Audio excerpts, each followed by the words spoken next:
Welcome. Welcome. Oh, wait, hold Well, on. Hold on. Hold oh, on. what? There we go. Welcome Welcome. to the Unhinged Bookcast, a podcast hosted by Jess and LJ, who love all things fantasy books. I'm LJ. And I'm Jess, and we're happy to have you back again. Whether we're deep diving into thoughts and theories or just riding the vibes, we love discussing our current reads with each other and now with all of you. We are currently reading book 3 in the Kindred Curse series by Penn Cole, and tonight we're discussing chapters 60 through the end of Heat of the Everflame. Which is the end of this series that is currently published. This is episode 9 in our Kindred Curse series. At the end of this episode, we will be telling you what our next series will be. So make sure you listen to the end. Mm-hmm. And as always, these are adult fantasy books, so this is your content warning for naughty words we use, as well as possible discussion of spicy and violent scenes from the book that may not be suitable for those little ears around you. Also, a quick reminder that you can find us on Facebook and Instagram for the days in between. So, we like to break our discussions down into different categories: characters, world building, history and lore, clues and foreshadowing, honorable mentions, and then lastly, our thoughts and theories. We'll be adding to our counters for cries, growling, and jaw ticking at the end of the episode. But tonight, we will not be doing thoughts and theories. Mm-hmm. We will be doing a series and bonus episode that will be out tomorrow morning with a very special guest. So we have both finished the book, but have not talked to each other yet about it. So this should be a lot of fun. Oh, yeah. We can't wait to tell you more later, but first let's just get into discussing the end of this book before we scream. Oh, yes, 100%. Characters. All right, characters. So of course we start off with Diem. Um, of course there is so much to say about Diem, and I think I say that every single episode, Yeah. but how do you describe the main character? For now, we'll just put it out there. She is the crown of 4 realms now. Umbros, Montios, Lumnos, obviously, and Fortos. Portos. Fortos. She does in fact have the magic of all the realms now. She has stepped foot in every single realm at some point in her life and has all of the magic. She has also met, and we have now met, her biological father, which we're going to talk a lot more about later. Mm-hmm. And we also learn, and she learns, that there are some character traits that seem to be genetic that she's inherited from her biological father, and these traits are less than desirable, which again, we will talk about more about later. Um, I think the biggest thing we can really say about her overall this chapter chunk is that she started to like embrace and step into this role of this leadership role, this queen role that she's in right now. Um, but we're going to talk so much more about her later, talk more about her growth and whatnot. So, Yeah. All right. The man of the hour, Luther. What is there to add about Luther? He likes cute, mischievous things like goats. okay, I love that. I I love love goats goats. too. I do too. The only other thing I had about him is he's a very, I'll follow you anywhere little golden retriever puppy. Okay. And if we got a little bit more from him in chapter 72, which we will talk about, maybe I'd stop calling him a golden retriever, but oh well, still a golden retriever. I think we're just still going to have to agree to disagree on that. Okay, he's like I'll smack your tushy, but like, oh, I'm sorry, did that hurt? Was that too hard? I'm so sorry. okay, you are right. Yes, exactly. I told you, Maybe golden we need to retriever. define what you think a golden retriever is and what I think a golden retriever He is barks, but because he's like, oh, I'm sorry, that was rude. I apologize. Okay, so orally we learned that she was actually a spy. She was kind of a Yeah, double agent. Um and that's I think Leslie's going to talk more about this later, so I'm not going to yeah. go too far into detail about this, but this also explains though why she is such a master at secrets. Also, Orly's not a huge fan of Luther, which we kind of knew that already, but like she Yeah. really doesn't like the way that Luther likes Diem. The fact that Yeah. Luther likes Diem. Not a fan of that, which was both annoying and kind of funny, honestly, in the beginning. Um, I thought it was just straight annoying, but it was annoying, but it was also funny to me how she almost not funny in a ha ha way, but funny in like a really way. where Yeah, she's that's true. Yeah. not Like, are you present in her dumb? daughter's life Yeah. and then all of a sudden thinks that she has an opinion and Mm-hmm. she gets to have an opinion. Yeah. Mm-hmm. Um, I guess she kind of did redeem herself a little bit. She gave Luther a chance. She comes clean, tells Diem, well, maybe all the secrets, a lot of the secrets. But I don't trust her. I still don't trust her. Yeah. And she's getting on my nerves still. Like there's just something about her that's just grating. And I guess I could kind of put myself in her shoes and try to see things from her point of view a little bit, but it really frustrated me that it took her so long to trust Diem with all of the information about her father and her past and all that. I have Doriel. That's what I'm Hmm. calling it. Yep, that's what it is. Um, the Crown of Sophos. Um, that's their name, is Their Doriel. name. Hmm. Yep, their name.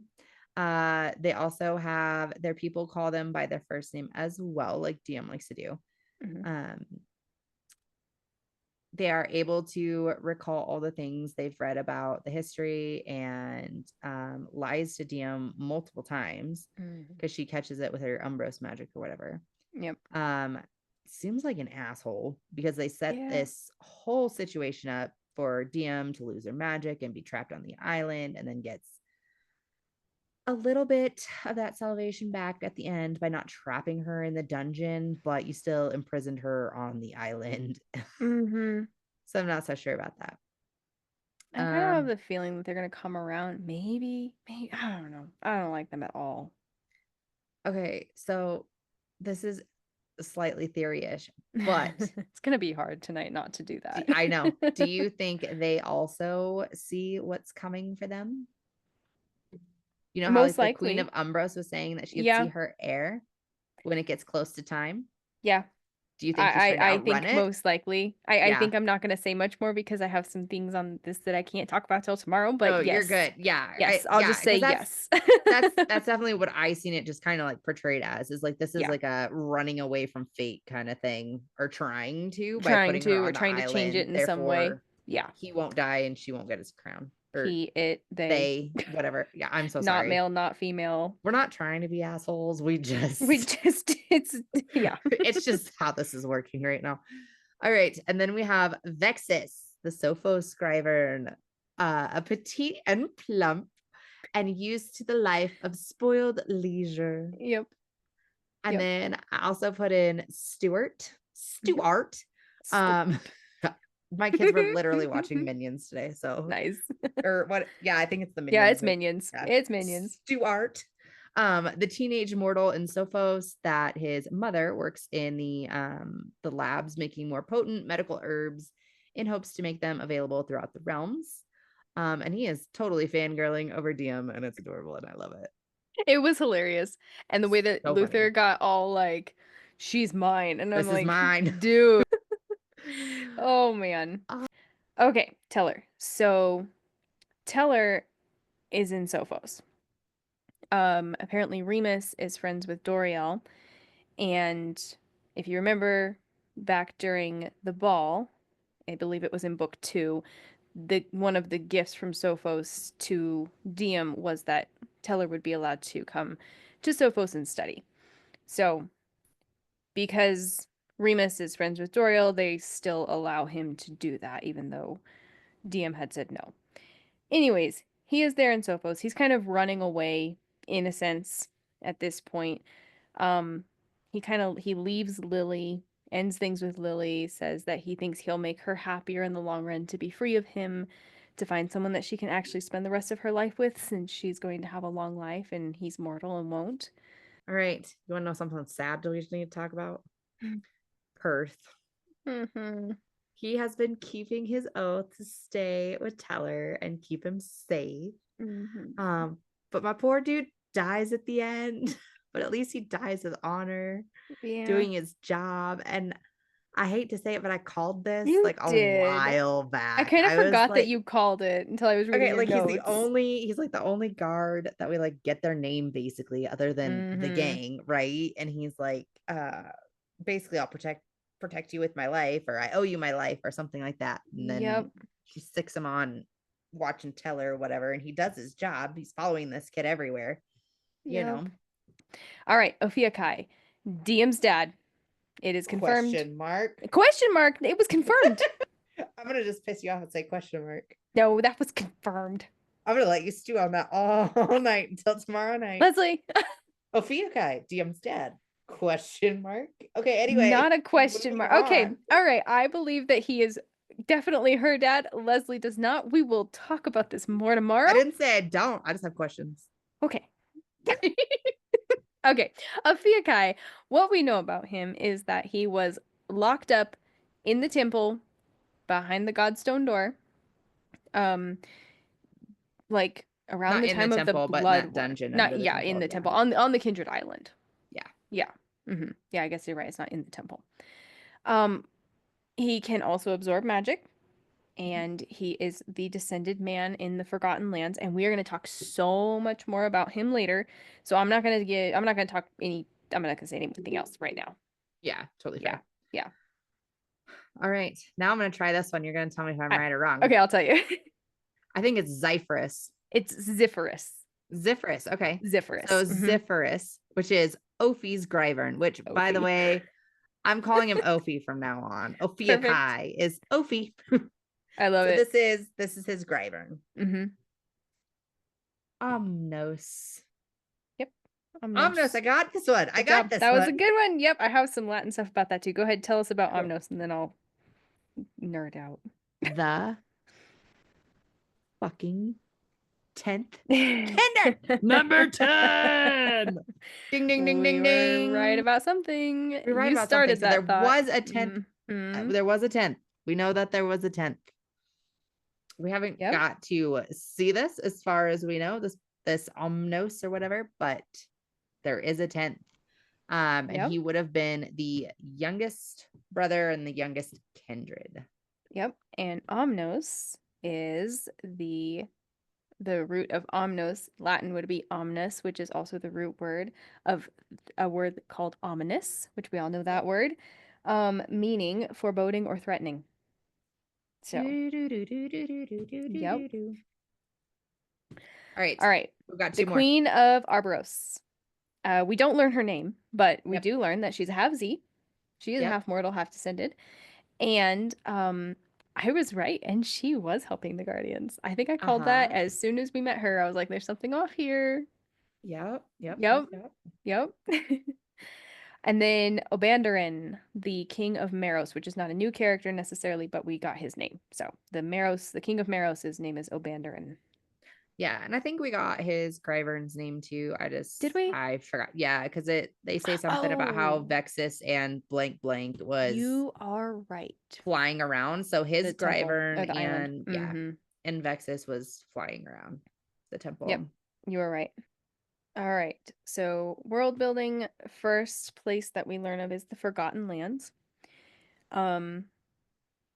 What we learn is that it's like a dark, ominous forest.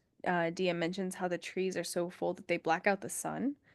And the forging magic in the Forgotten Lands feels like it doesn't want to be there. Like it's trying to escape, but it can't.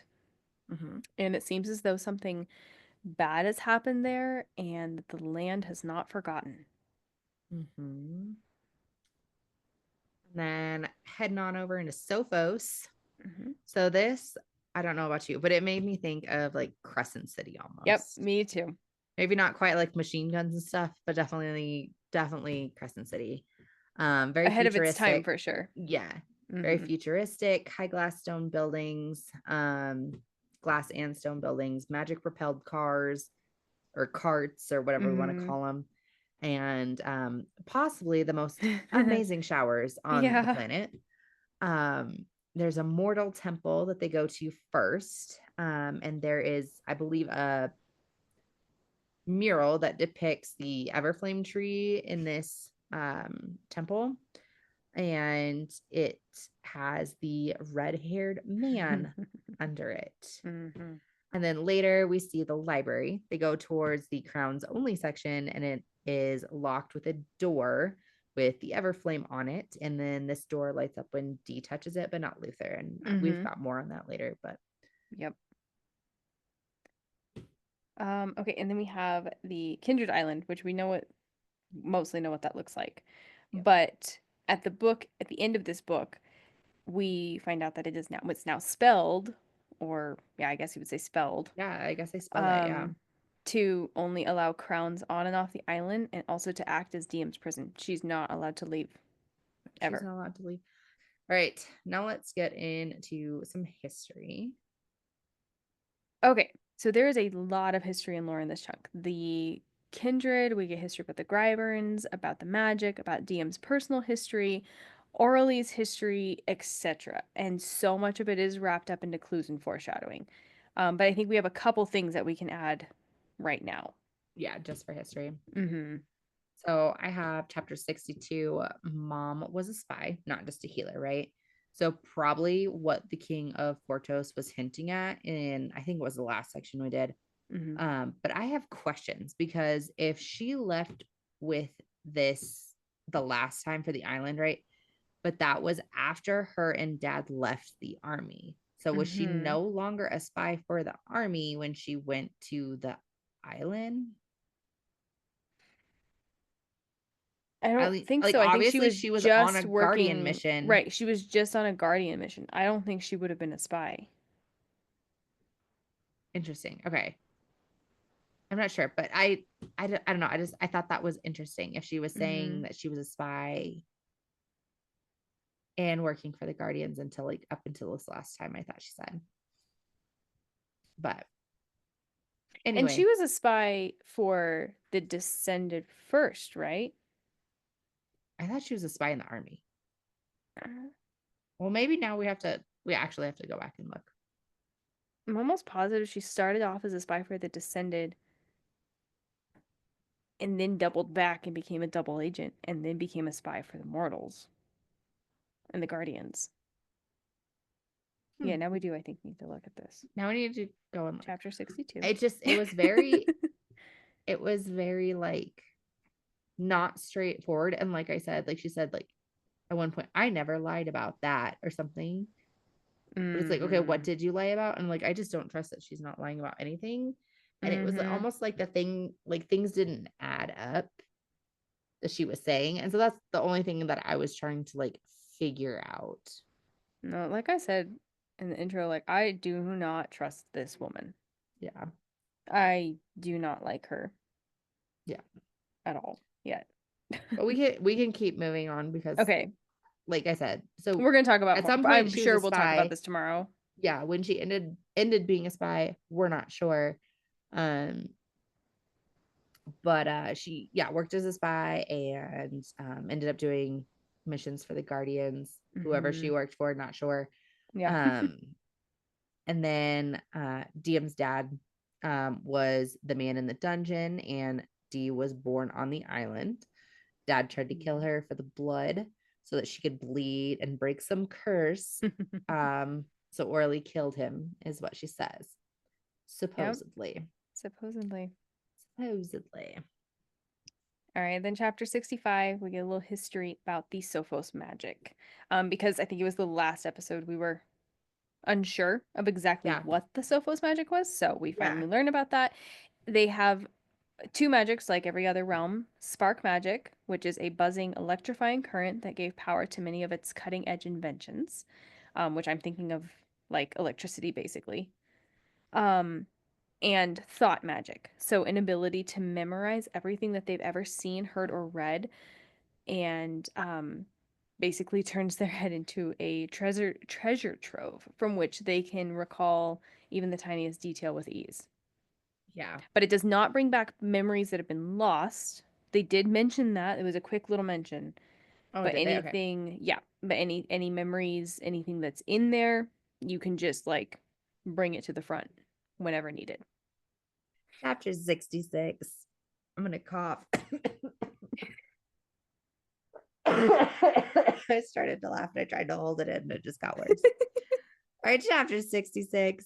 Teller and Stuart, or maybe it's Teller or Stuart, I'm not sure, tells her that the mortals that study at Sophos get a ton of money and they send it Mm-hmm. back to their families. Others were getting targeted for their families to take the money from the mortals, and they started basically faking their deaths so that they could save their families. The mortals that are for experiments know that they possibly could die or whatever, and their families are paid heavily, and it is only a volunteer thing. I think that was Teller that was telling her that. Was it But do you Teller? believe that? Or do you like what do you think about that? I don't know. I don't trust a damn I person know. anymore. I same. hmm All right. Before we get too much further, clues and foreshadowing, because this one's big, because obviously it is the end of the book. Yeah, So, there's a lot. yeah, chapter 60. Our questions from last episode are immediately answered. Which Thank we said was goodness. gonna happen. We're I like, I know. bet if we read the next I chapter. bet if we just, and it was so funny because like I opened the book and I'm reading it and I was literally laughing within like the first paragraph. I was Yep, like, me we're so too. stupid. Should have just kept reading. We got into like we didn't get into an argument really, but we No, definitely had a debate we had a debate. over what we learned in the next chapter. Okay, Yes. go ahead. I'm sorry. No, you're good. So the king of Montios did know that she would be his heir at the coronation, and he did die in the attack. I was Um, right. he had told his people that if he didn't come back, that it was his time and whatever, and just Mhm. basically to wait until the heir comes or whatever. And so back when she's like setting her hand inside the circle around the gravesite, right? Which The Montios yep, gravesite yep, yep. of Ramari's. So yep, so only people, or basically only people that can enter the circle is Montios's crown, right?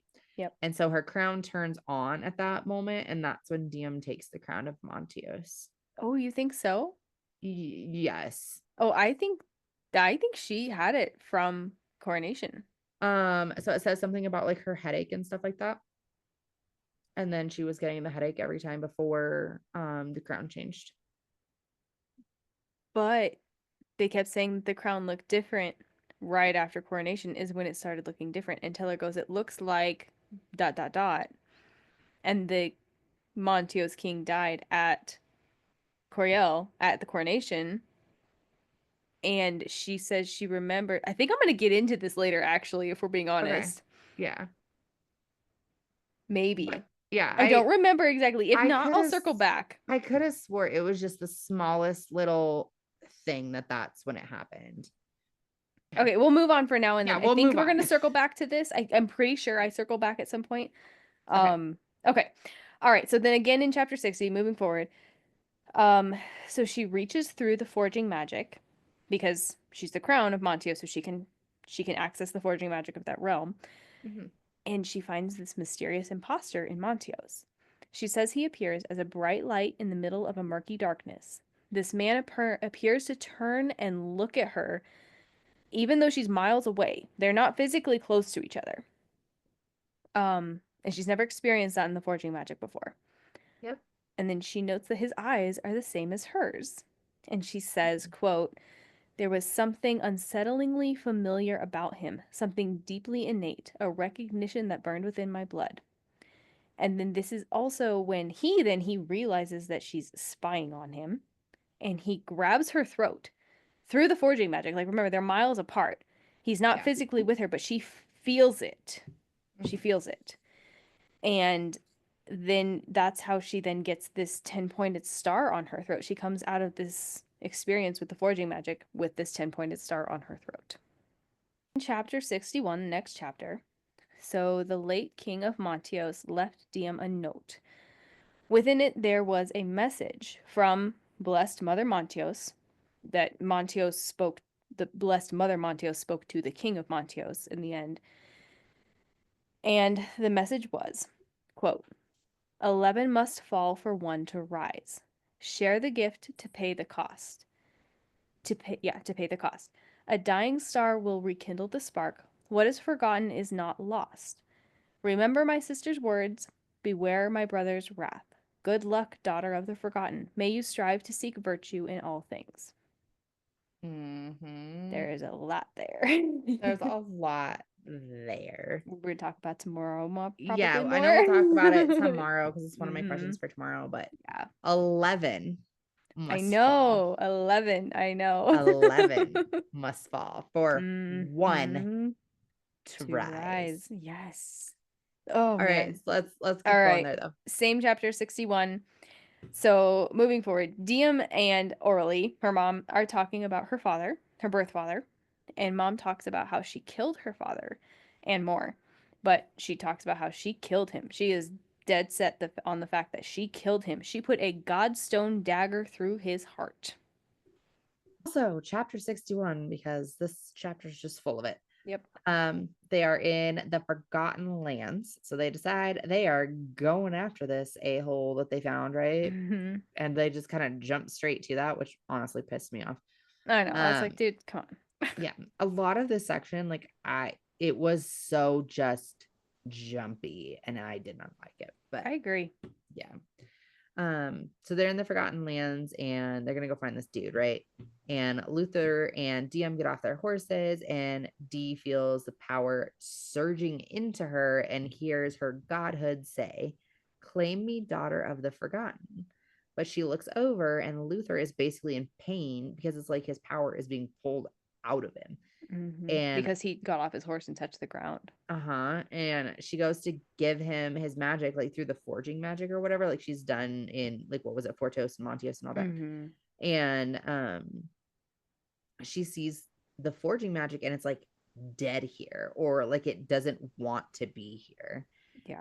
And then I have the next quote that I think is important. So it's quote, "I could see why the Montios descended had avoided it.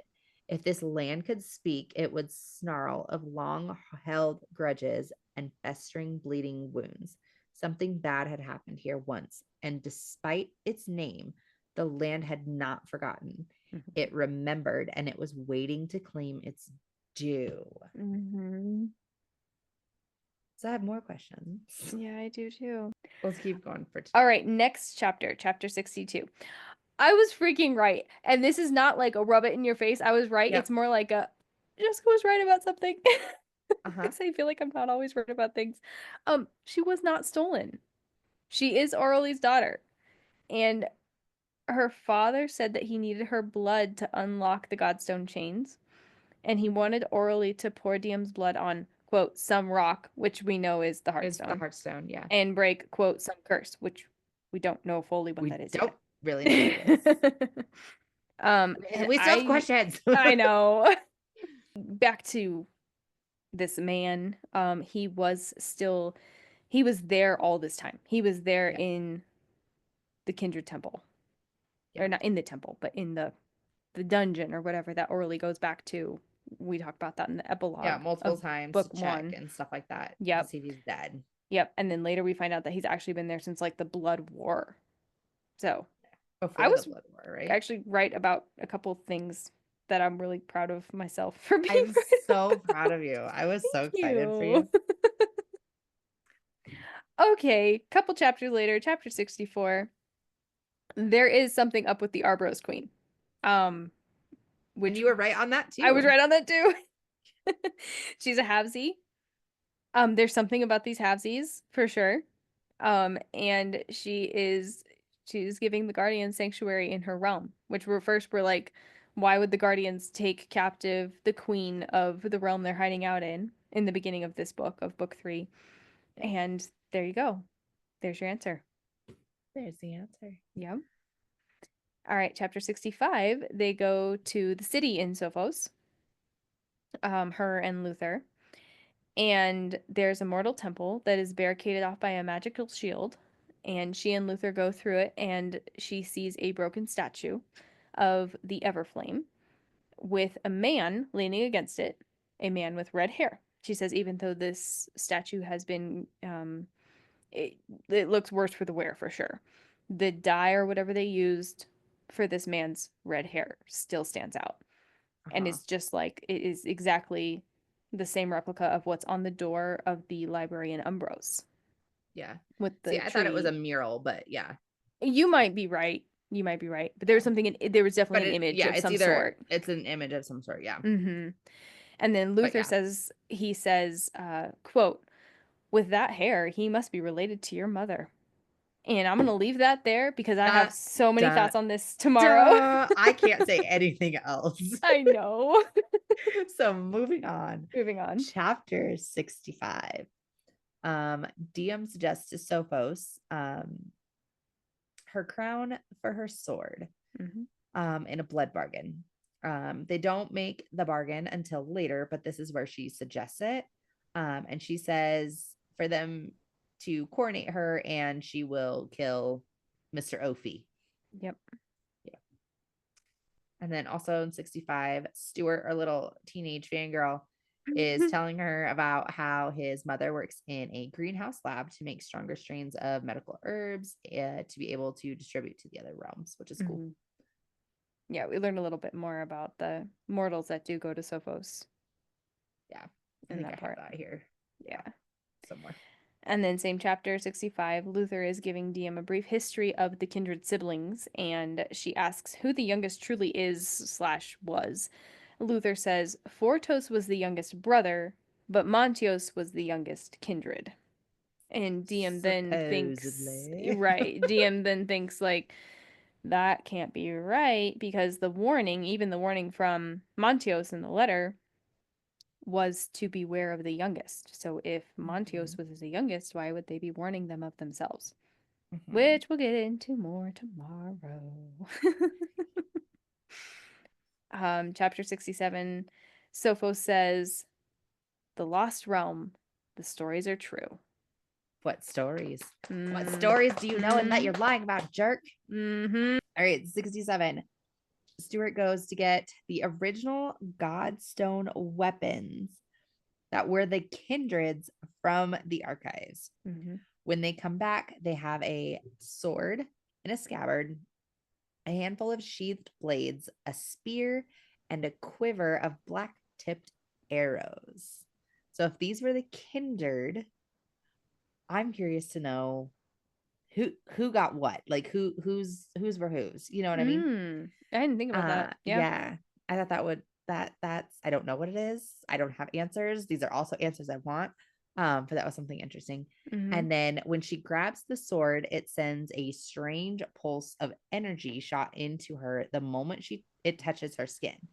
And then a couple of paragraphs later, it says, quote, again, the scabbard tingled against my palm. Its strange buzzing energy seemed almost like a godhood of its own.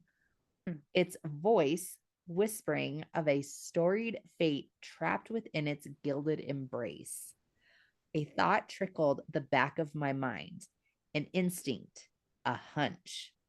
I raised my chin and slid the Godstone sword free of its scabbard. The murmurs of its blade grew louder, the language foreign, but a message clear.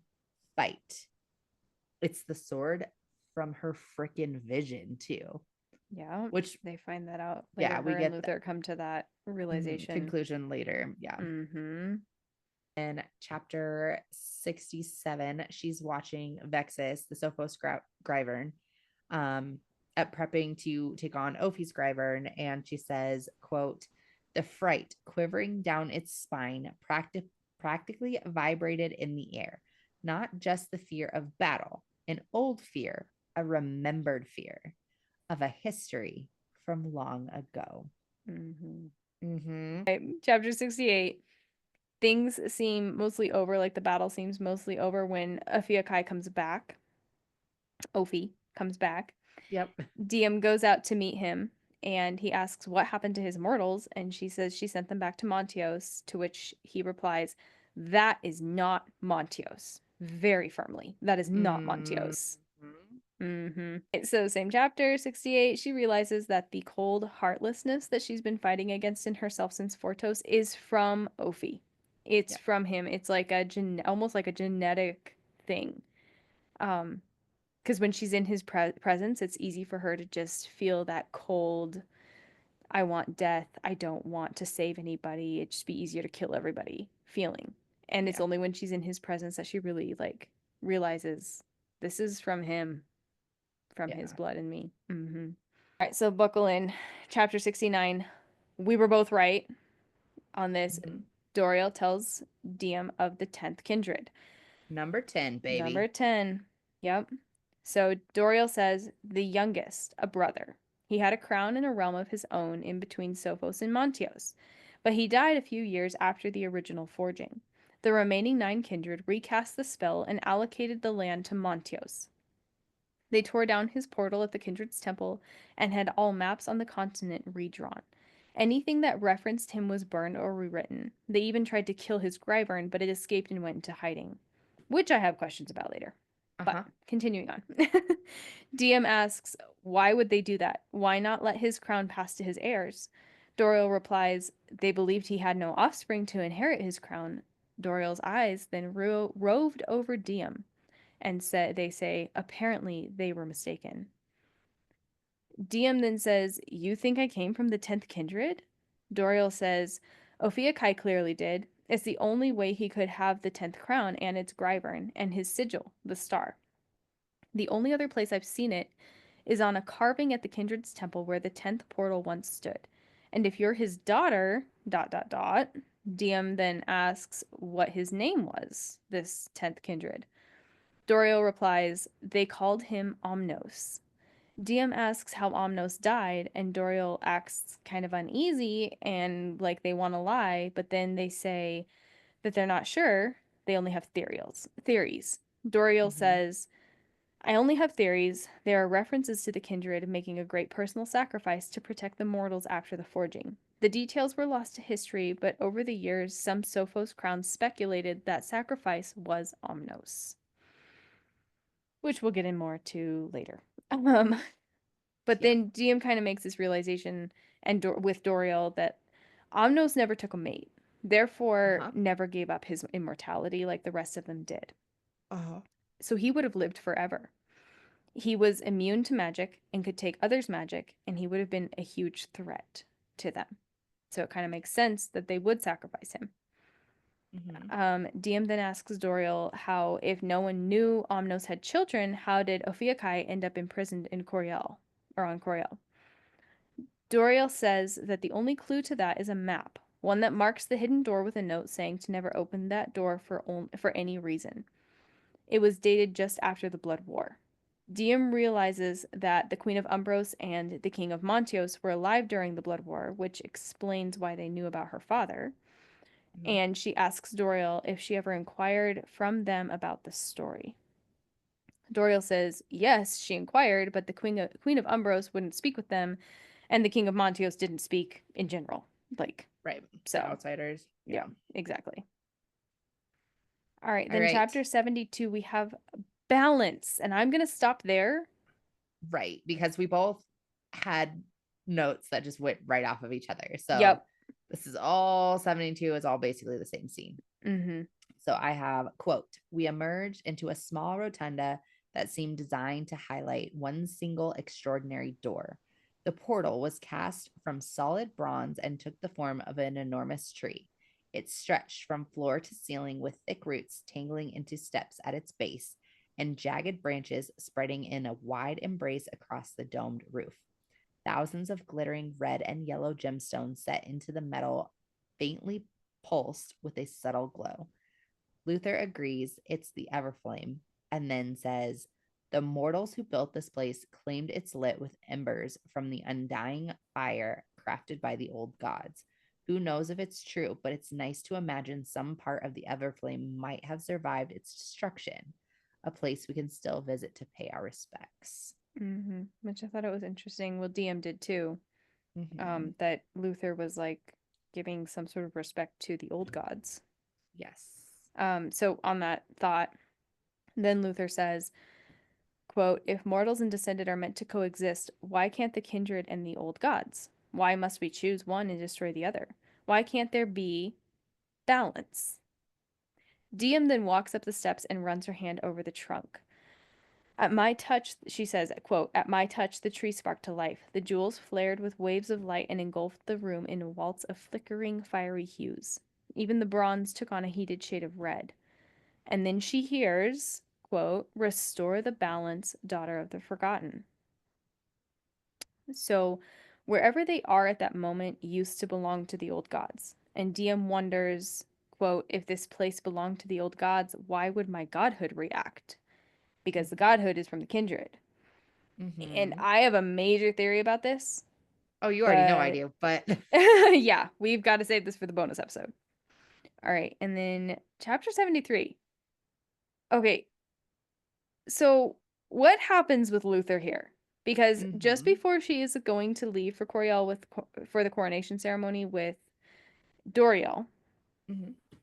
Diem's talking to Luther about her dreams of a cottage and a family with him, with the goats and the kids and all that stuff. Oh, and I think this is where he mentions the donkey that they're gonna name Taryn Jr. too. Yes, that Yes. was awesome.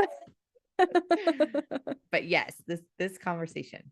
Yes. So then, like, during this conversation, his eyes seem to like glaze over, and then he all of a sudden goes from he's like eating an apple and he's like cutting into this apple, and all of a sudden he turns the blade on himself and cuts himself right over that spot on his heart that was not affected by the scar.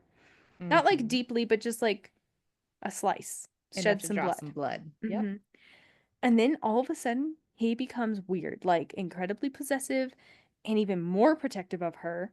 Like, and like it physically pains him to let her go, which he's been like that in the past, but it's like way more now. So, I have assumptions on this, but you're right that he seemed hmm, wildly out of place here. yeah, yeah. So then she steps onto the boat with Doriel. He's on the dock because he's not supposed to come with. And she sees him like stare down at his wrist. So did he perform the mating ritual? Because I know like one can do it without the other to see like to confirm a suspicion basically. Um yeah, did he perform the mating ritual? I don't know. And I, then go mm, ahead. Do you have a thought? I know we're going to talk about more of this I tomorrow, have a but thought, and yeah. it's not that. Oh, it's Okay, not that. not at Okay. all. Okay. Not Okay. at all. But I'll let you keep going here. Okay. I'll Um say I have some more in a second, but okay. keep Okay. going. So then at the same time, she is, well, not necessarily at the same time, but they're on the boat heading towards the island, and she's talking with Doriel and realizes that she hasn't seen them since the battle. And Doriel says that they've been busy. Also, she then learns that from the guards on her way to the dock that the soldiers that were called back from Umbros were delayed, which is all very suspect. It is and it isn't. Like I thought it was It laid is and it out, isn't. but I I'm mean, pretty sure I've got this part figured out. I think I do Okay, think too. about it. What do you okay, just we'll get into a little bit of theory. Like what do you think this Okay. part is? What do you think it's the mating bond? Okay, I think that I think he did perform the mating ritual because one can do it before the other. And it doesn't necessarily like seal them if one does it without the other, but then they kind of like know, yes, this person is my mate. And the Okay. reason like him looking down at his wrists, that's where the mating, what is it, like the mating mark Oh shows yeah. up. So I think that when he spilled his blood, because you have to spill a little bit of your blood for that ritual. I think when he did that, and then he looks down at his wrist. I think that he did confirm it, but they're not necessarily like bonded yet because she Okay. hasn't done it. And I think the soldiers being delayed and all that was because they were being rerouted to the Kindred Island because they were there. She Okay. talks about how they were there. The soldiers that Uh-huh. were supposed to be back in Sophos were actually at the Kindred Island during the coronation, Uh-huh. like the second coronation. Yeah, that's my thoughts. I Mm. Simon, I think he's in Sophos. Do you want to Remember? elaborate or do you want to save this for tomorrow? I can a little bit. Okay, do Okay. you remember when he like took over let's just call him the gang back in Umbrios Yeah. and he could make them do whatever Uh huh. and they would get that like glazed look in their eyes? Yeah. I'm pretty sure that was supposed to be a warning. Hey, we're here, but I think that Simon is there and telling him not to get on the boat and not to do anything just yet because the Mm-hmm. Queen of Umbrios knows what's going to happen. Mm-hmm. She knows the prophecy. She Mm-hmm. knows everything. And she knows she's going to her death. Mm-hmm. So I think she for whatever reason, Luther needs to not keep her from going there. Does that make sense? Yes. Which is what he's going to try to do when he's not allowed to go. Mm-hmm. So Hmm. I think Umbrios has been all the soldiers that were in Umbrios were rerouted, yes, to the island. Mm-hmm. But I think it's either Simon or the Queen of Umbrios, the former Queen of Umbrios herself, Mm-hmm. using her mind magic on Luther, and that's why he's all weird all of a sudden. I He's think speaking maybe into we her could mind and stuff like that.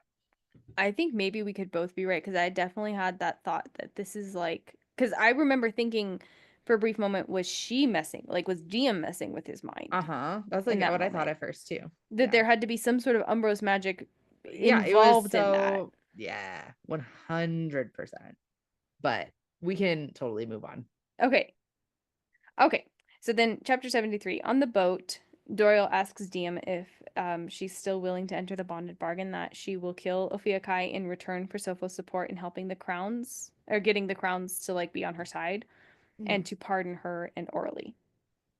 Diem says yes, she is still willing, but she feels that nagging, like, I'm going to regret this later feeling, Yeah. which I Yep. thought she'd learn to listen to, but whatever. Apparently not. Anyways, apparently not.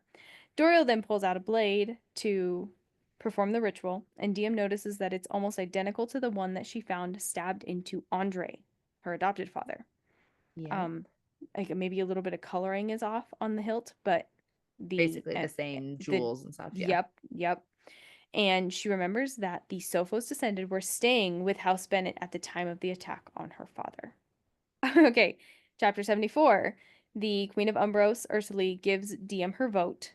Only after, though, the Sophos, the whatever King Queen of Sophos, word vomits their plan to imprison Diem and Orly a little too early. Because it Yep. seems like Diem, or not Diem, the Queen of Umbros was like, no, you don't deserve my vote.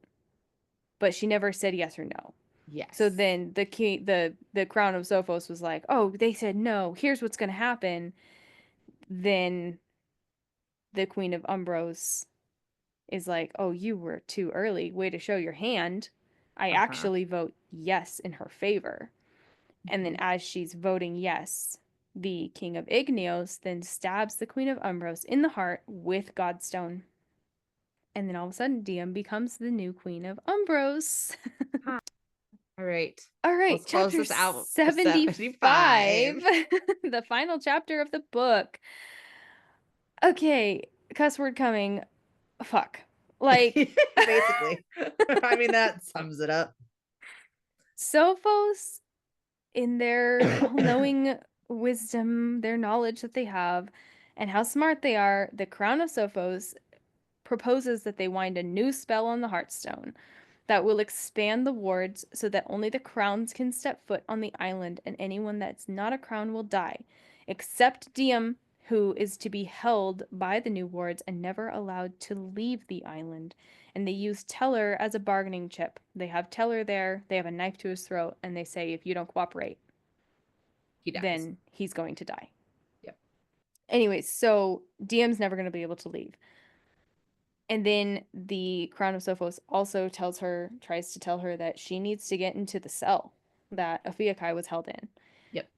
And Diem is like, don't make me do that. Like I will lose every bit of humanity that I have. Oh yeah. And the Sophos crown has a little bit of a moment of compassion and does not force her to go into the cell. Yeah. And then suddenly, all of a sudden, Luther, Teller, and Perth emerge as the sun is setting because the spell is set so that anybody who is on the island by the time the sun sets will die. Hmm. The sun is setting. Here they come, and Diem is actually able to call Sarai, who's been held captive by Remus at this time, and unable to get away. But Sarai figures out a way. Diem's able to call her to come get them at the very last minute. But Perth does not make it. Perth Like she's does able to get not. Luther and Teller kind of makes a sacrifice because he's holding Perth's hand because Yep. Sarai can't actually like touch down on the soil or she'll die. And so she scoops up Teller. Teller grabs Perth, and he has no choice but to Yeah, drop Perth and grab Luther so he can instead. grab Luther. Yeah. Yeah. Dang Yeah. it. And then she was saying about how that's going to be a choice he'll have to live with forever. Yeah. Yeah. And like I knew it as soon as Perth comes up on the island. I was like, this dude's gonna I die. know. And I called his death a while back, and I feel bad now. But You like, did. man, like he dies with honor too. Like he like does the like little salute or whatever I know. before he's blasted dash or whatever I happened. But know. Ugh. um, but like I don't know. How the hell does Luther get there? I don't know. Does he come with the Queen of Umbros that came late? Because the Possibly, Queen of yeah. Umbros was there manipulating him. Or Okay, they that's all I'll tried to give you. use their magic on him to tell him to stay put, but he did the mating bond and he gets all protective and psycho and is able to override it in that one quick moment and gets on the ship anyway. Okay, we're gonna get into it for just a second because Okay. okay, so in the end, he's so chill with leaving, right? I know. He's so chill with leaving. He's like, yeah, okay, yeah, I got you. I'll go and leave with Sarai. Yeah. He knows the damn plan. DM doesn't know the damn plan. He knows the damn plan He and he's knows. cool with it. Yeah. Okay. That's the only reason he was like, yeah, I'll leave. Bye. Yeah. I'll get It Teller had the to hell out be. of here. He knows something because And how was Sarai already almost there? yep, she mentions that too. Like this would have been a Mm-hmm. couple hours flight. I called her just a few like 30 minutes ago or something. I'm How is telling she you, like the already Queen here? of Umbrios was already there, already knew what was going to happen because not only can she read minds, but like Sophos obviously has to reach out to all the crowns to get them to be there. Mm-hmm. I'm just telling you, there's a plan. Oh There's a yeah, there's a plan. plan. We There's all a know she's not there's a actually counter gonna be plan. stuck there. Oh yeah, Yeah. there's a plan. Uh-huh. All right. So let's get Okay, into so then the King of Igneos. yeah. So when he stabs the Queen of Umbros, and we remember she's got like Godstone in her Nails. nails. She got her nails done for She this did. occasion. She's wearing like her nicest dress or whatever. And Uh-huh. uh-huh. Uh-huh. And when the King of Igneos goes and stabs her, she grabs his wrist and she digs her nails into his wrist, which are Mm-hmm. Godstone, which is Mm-hmm. toxic to the Yep. descendant. So he realizes he's dying anyway. Yep. So he stays behind and he stabs Diem. This is the very last couple sentences of the book. He stabs Diem in the heart with Godstone. That was one way to drop the scene there. Yep. So let's move Yep. on to honorable mentions. I know we don't have much tonight, but let's get through it. Okay. So, honorable mentions back in chapter 60, which was our first chapter in this chapter or in this chunk. I was fucking right, which we talked Mm-hmm. about already. Again, it's not like a rub it in your face. I was right. I'm just so proud of myself for being right I about am so something. proud of you. Yep. The King of Montios did die at Coriel. Yep. And that is why I do believe that is why her crown always looked different.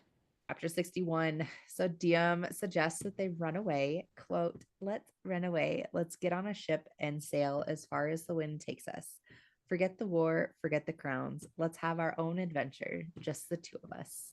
And Luther just goes, all right. Mm. And like the fact that like I seen like the shoulder shrug with it was Mm-hmm. hilarious. Yeah. And this is I love this because this is my husband to a T. And then Luther says doing it alone would be difficult and Taryn would want to go with them. He would stow away or whatever. Yeah. And then they decide to bring the rest of their little family. Yeah. And Luther says, quote, we could find a boring little village somewhere, build a cottage on the sea with an apple tree for Saray and a goat. And a goat. And then, like I said earlier, at some point later, chapters later, they decide that they're also going to have a donkey and they're going to Yeah. name him Taryn Jr. And I loved that. That was cool. And then let's see. So, chapter 63, Diem and Luther are getting handsy, let's just say. Yep. And mom comes over and basically ruins it with the let me see your hands and then tries to kill him. Yep. Okay, chapter 64.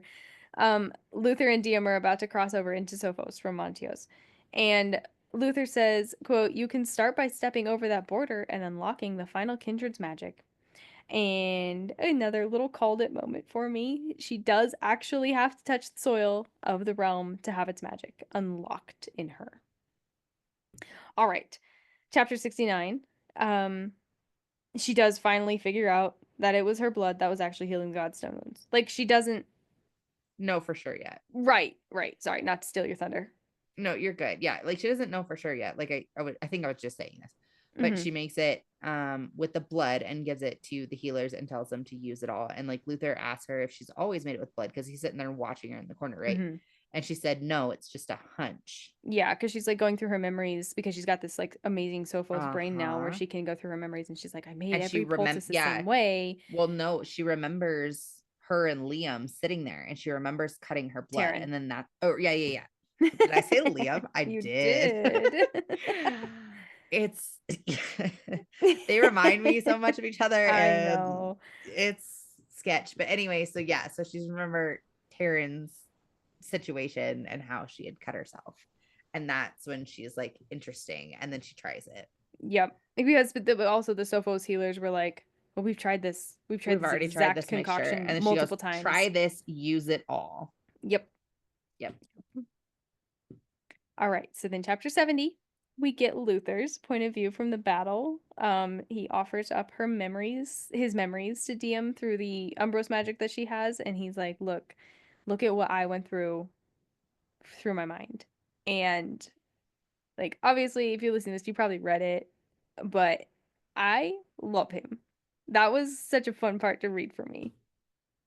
My only thought was to be in a man's head, But not somewhere I want to yeah, be. that too. That too. I've had that thought a lot outside of the this book. amount of the amount of times that he talks about being, let's just say, aroused by Uh-huh. her I was like, Jesus, this is a I man's head, know. isn't it? I might have to confirm with my husband, be like, is this how this works? Yeah. Is this your inner monologue? Because I'm curious. All right, chapter 71. They kind of take a sexy shower, Mm-hmm. where they are boring and Yep. basically keep their hands to themselves, if you catch my drift. But can I add, this sounds like the most amazing shower on the planet, and I want one. Uh-huh. I know. Okay, 72. Um, I think that this Sophos magic might be my favorite one, just simply for the fact that she goes into this library and she has one night to read over all these books. And she's like, I'm not going to be able to read over all these. And Luther goes, You have Sophos magic.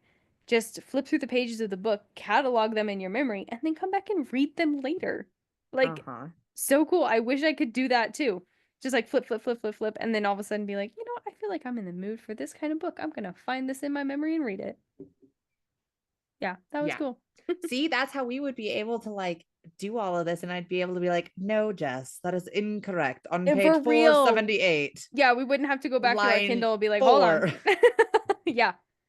You know what else is in chapter 72?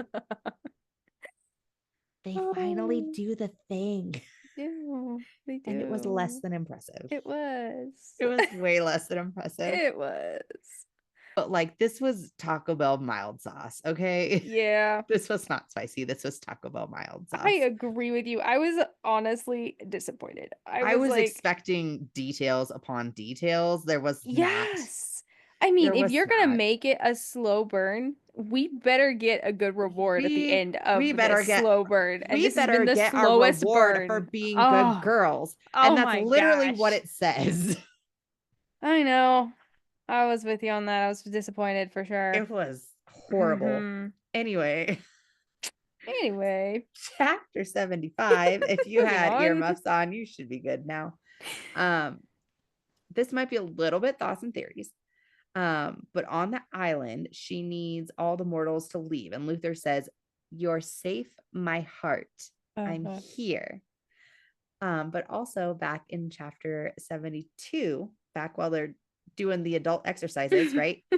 He says, Diem. And she says, Yes, my heart. Like she's teasing him Mm-hmm. at this moment, Mm-hmm. but his was sincere later.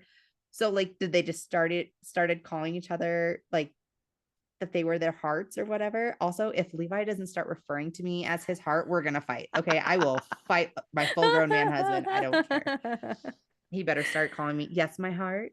Yes, my heart. This last chapter chunk was so rushed, didn't make sense, It all was. mixed together, and it was Mm-hmm. just stressful because it Mm-hmm. was rushed and I didn't like it. So, Yeah, I know. I felt that too. okay. So the literal last line of this book, no fucking epilogue this time. Nope. To be continued. I was fucking pissed. And I nearly, like, I almost did throw my Kindle across the room. I was pissed. Uh-huh. I was like, are you kidding me? Uh-huh. So, You know, for as much as I hate growling, obviously that's like my ick thing.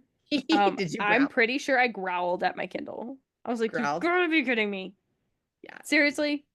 I knew Okay. it was gonna end on a cliffhanger, but really, to be Okay. continued. Ugh. Well, now I'm curious. Are you mad because it ended on a cliffhanger, or are you mad because of how it ended? Because mine's kind Um, of, I guess I'd say how it ended. It'd be how it ended. I knew it was gonna Okay. end on a cliffhanger. I knew it was gonna end on a cliffhanger, but yeah, no, how it ended was Okay. irritating. Okay. Good. Okay. So we're on the same page there. Okay. Mm-hmm. Okay. We can talk about that tomorrow. Yeah. My thought was that it should have ended when it said, "Now I'm the queen of Umbrios" or something like I that. I think it had should that have dropped exact right same there. thought. I Yep. think it should have dropped right there. That would have been 10 times better. No, it's not necessarily a cliffhanger, but it's still like a, okay, now what the fuck's gonna happen? Yeah. You know what I mean? Yep. All right. So this is where we would normally do thoughts and theories, but we are not doing thoughts and theories tonight. We are going to be doing a bonus episode that will be out tomorrow that we will just be doing thoughts and theories of the entire series and where we think it will go in book 4. Mm-hmm. And we will also be having a very special guest with us for this discussion tomorrow night. So if you would like to be a guest on our next series, please send us a DM because we love theorizing with everyone over these books. Yes, this is going to be so much fun. All right. So, jaw tick counter because you guys love that. Yep. I don't, but you guys do. So, there was 63 total for this book.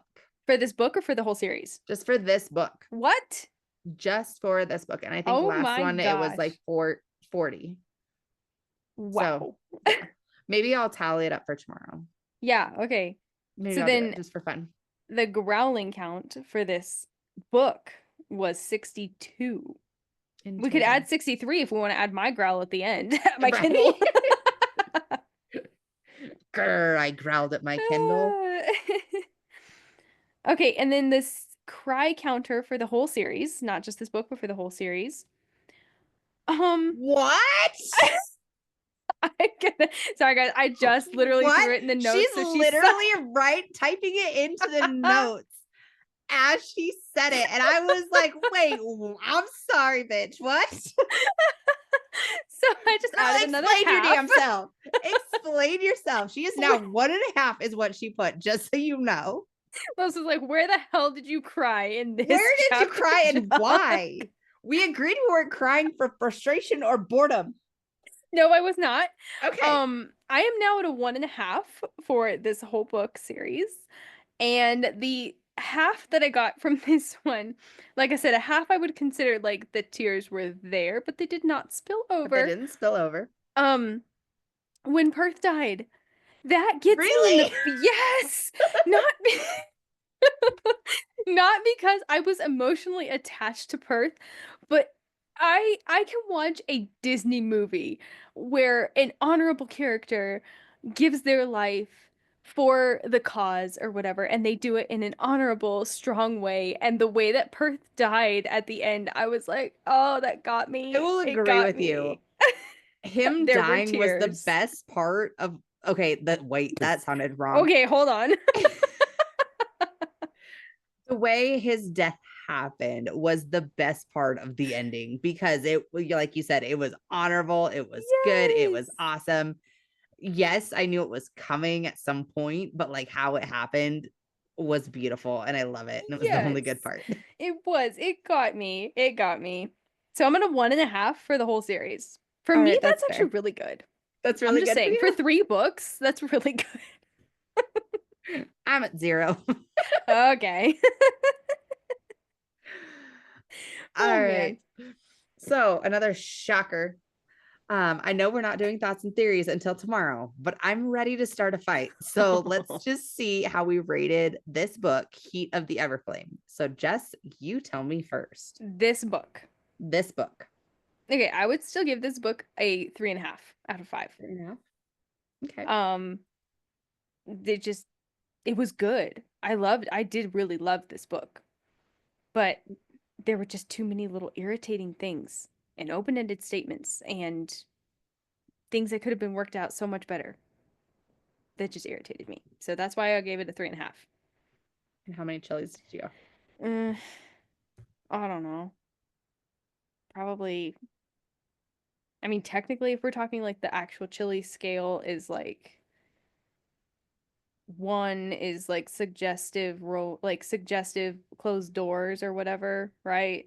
Yeah, I think so. Two is like you actually find some stuff. I mean, I think for Just me you personally, maybe. Yeah. personally, I struggle to even give it a 1 because I felt like Yeah. there was just so much left wanting there. I guess technically on the chili scale it'd be probably a 2 because there was more than just closed doors romance, but I guess, but okay. I'm gonna be like barely a 1, a very shady Okay. 1. That's what I was thinking too. Okay. What about you? You want me to tell you? Yeah, let's hear it.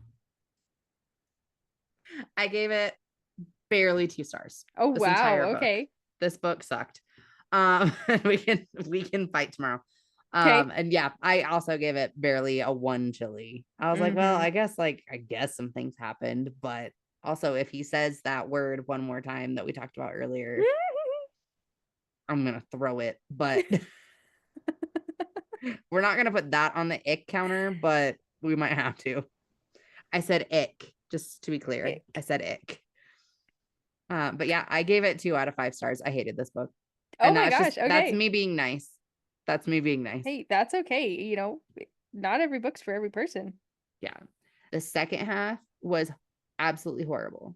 Like Okay. that's what just kept like knocking it down for me. I thought it was so rushed the entire thing. It was confusing. It didn't make sense. Mm-hmm. There's so many open-ended things, which I get, like this isn't the last book, but still it makes for so much that we have to make up for in book 4. Mm-hmm. So yeah, I can get more into that tomorrow. But Okay. all right. So And we then how many chilies? oh yeah, like I said, like barely a 1. Barely a 1. Yeah, Barely same. a 1. Okay. All right. So we promised to tell you about our next series. So drum roll. Starting July 1st, we will start discussing the Blood and Ash series by Jennifer Armentrout. Um, and I found a reading guide that we will be making sure to post with our schedule tomorrow because this series goes kind of in tandem with another series that she wrote. Yes. So we'll be reading and breaking down the series in our regular Tuesday episodes. Mm-hmm. However, we will be listening to the audiobooks for the Flesh and Fire series, like you said, that goes with it. Yep. That is also by Jennifer, and they go with the Blood and Ash books. Yeah, so they'll be like intertwined in the middle. Yeah. And we will be discussing those ones for the bonus episodes. And we're going to listen to those all the way through before we discuss them. Yeah. So yeah, each bonus episode will just be that whole book. Yeah. Just kind of us talking about it and stuff. And neither one of us have read these books. So these are another series that is totally new to us and we don't know anything about them and we're super excited. Yep. So in theory, we will be doing both series at once, technically, but it's all like combined in the Blood and Ash series. And we'll be running the series through mid-September, which will lead us right into the release date for the 6th and final book in the series, in the Blood and Ash series. Our podcast read and discussions will be great for either a first-time reader or for a refresher for those that have already read the series before the final book comes out. And as we said earlier, if you'd like to be a guest for this series, please reach out to us, whether you're going to Yeah. read along with us or if you've already read it. Yeah. We want to hear everybody's thoughts and We want to theories. hear everybody's thoughts and theories. Mm-hmm. And if you are enjoying reading along with us or just enjoying our conversations and theories, be sure to like this video and hit that subscribe button on your way out. Reading books with friends is so much fun, so make sure to share with all your book besties. We can't wait to share all of our Kindred Curse saga thoughts and theories with you all on tomorrow's bonus episode, so make sure to come back for that. Until then, fill your drinks with ice. And your books with spice. Bye. Bye.